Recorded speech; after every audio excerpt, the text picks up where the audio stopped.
My captain is dead. Tell King Manuel that the red blood of Francisco de Almeida, conqueror of the Indies, stains a white beach at the edge of his empire.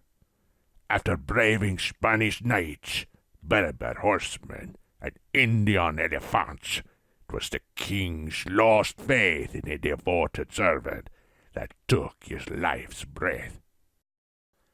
Lies they whispered in our king's ear. They called Don Francisco mad with lust for power, riches, and glory. Those jackals, those men who had never set foot on a swaying caravel in a monsoon, or felt the heat of the African sun sting upon a redder neck. Was not my captain's devotion measured in his sweat and blood he poured across 3 continents and 3 oceans? I was a boy when the battlefield of Toro birthed the legend of Don Francisco, where the last of the Moors hailed in Granada, the Christian kingdoms of Iberia warred for the throne of Castile. King Henry had died, leaving his kingdom to his daughter Juana, wife of King Alfonso of Portugal. The union of the 2 lands was celebrated in our country, but for the ambition of a queen, it was not to be. Queen Juana's 25-year-old aunt, Isabella, sought the throne for herself.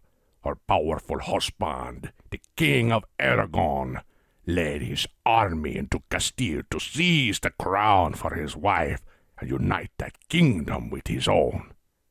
The armies of Aragon and Portugal met near the city of Toro to decide the fate of 3 kingdoms.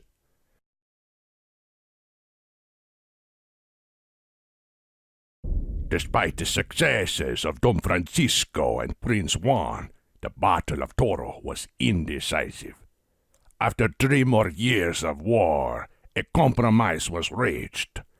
Isabella was crowned Queen of Castile, uniting that kingdom with Aragon into a unified Spain.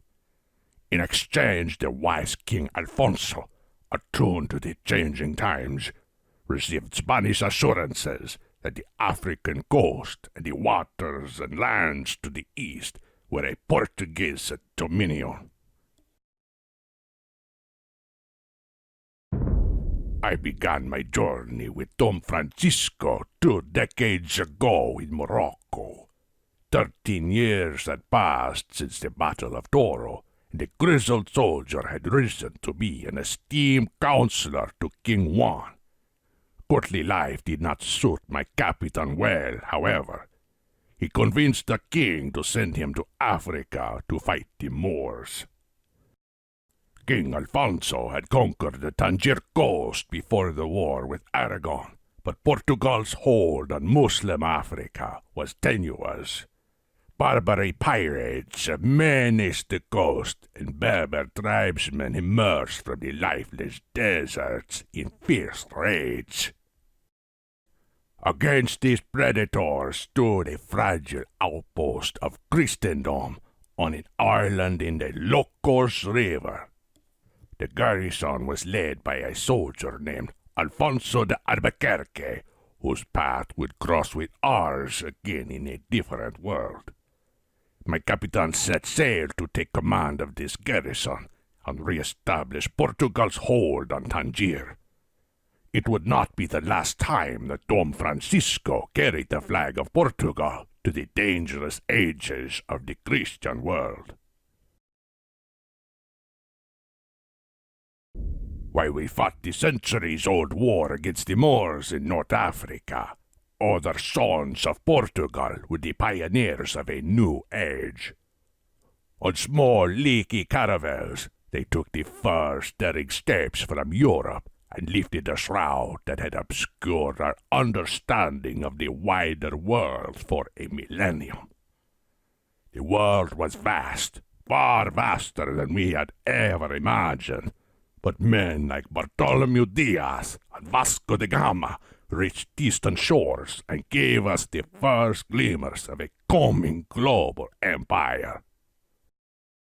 The Turks and Moors might flash their scimitars over the Mediterranean, but they wore no armor on their backs.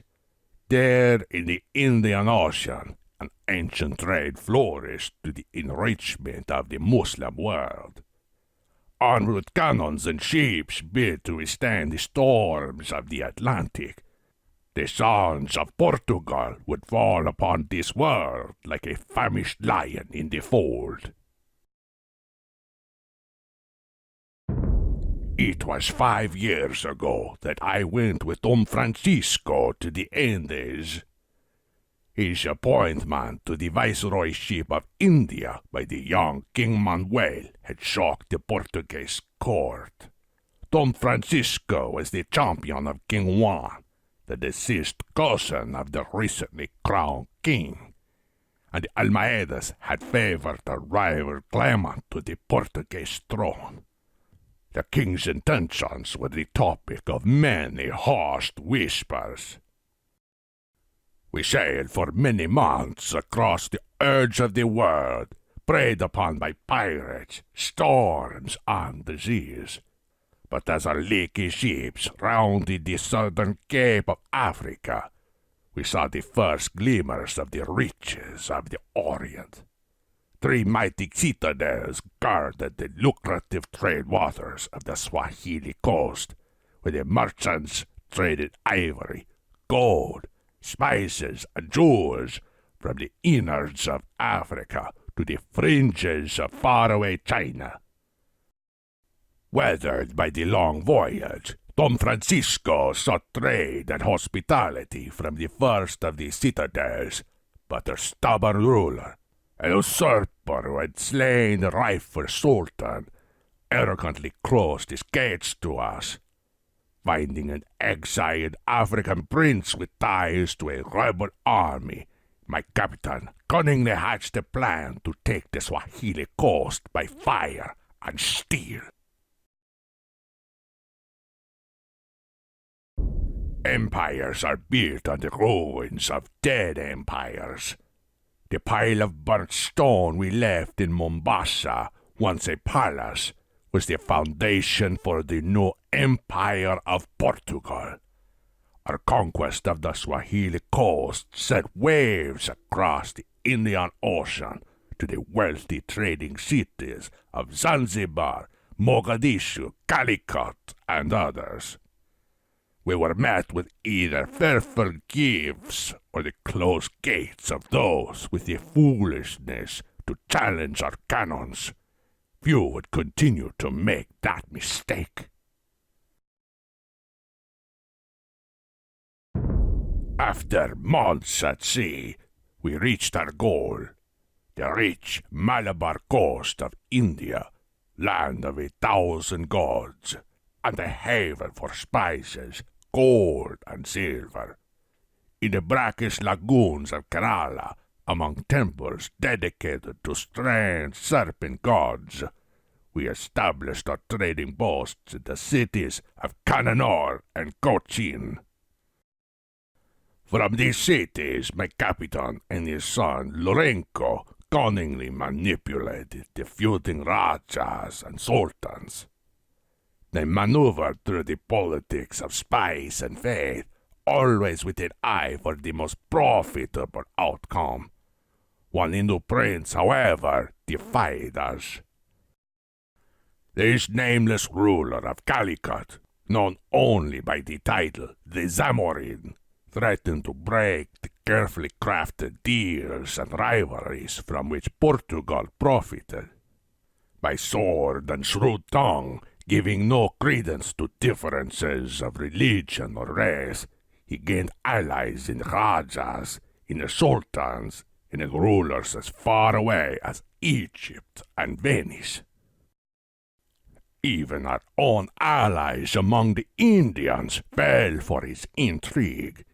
The treacherous Kolathiri Raja, Prince of Cannanore, betrayed us for the Zamorin's gold.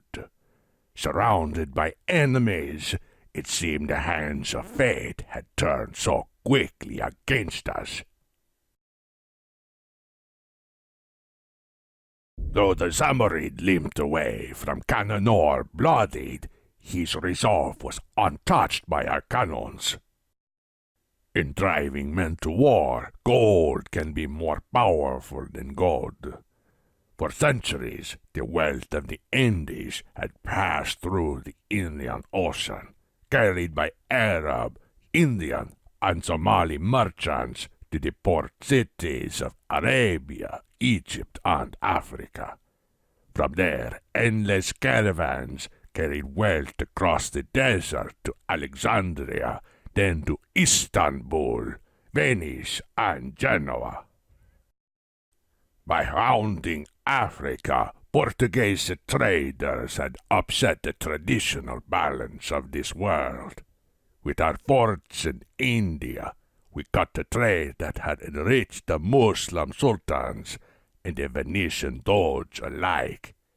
Don Francisco held a knife to the throat of our enemies, and as the lion fed, vultures and jackals appeared.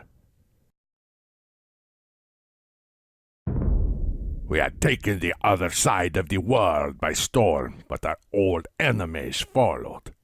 As the Zamorin beat his war drums, Ottomans and Egyptians rallied to him. Their ships were carried over the desert and rebuilt by treacherous Venetians. In India, an unlikely Russian renegade called Malik Ayaz raised the Muslim armies of Gujarat in defense of the Hindu Zamorin. Gold had truly become more powerful than God. As this coalition of Hindus, Muslims, and Christians descended on us, liars and jackals flocked to the court of King Manuel. They filled his ears with lies that Don Francisco had betrayed Portugal and convinced the young king to dispatch an armada led by Alfonso de Albuquerque to relieve my captain of the viceroyship. Don Francisco, however, was in no mood for politics. Tragedy struck off the coast of Chol. In a heroic naval battle, my captain's beloved son Renko was slain by Amir Hussein, admiral of the Mamluk fleet of Egypt. Though he deeply loved his son, Don Francisco did not shed tears for his death. In repayment, my captain vowed to shed blood. With his son's death avenged, Don Francisco surrendered the viceroyship of India and wrote his final chapter. He would not return to his beloved Portugal. Landing in southern Africa to collect water, his party was ambushed by the Khoikhoi natives. We found his body on that forsaken white beach. In the 5 years since we departed Lisbon, we followed Don Francisco to the edge of the earth.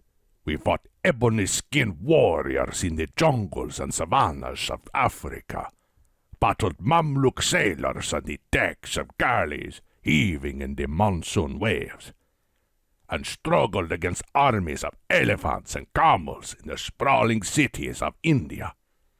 Our caravels had taken us to the distant shores unknown to our ancestors, and awoken Europe to a world beyond our dreams.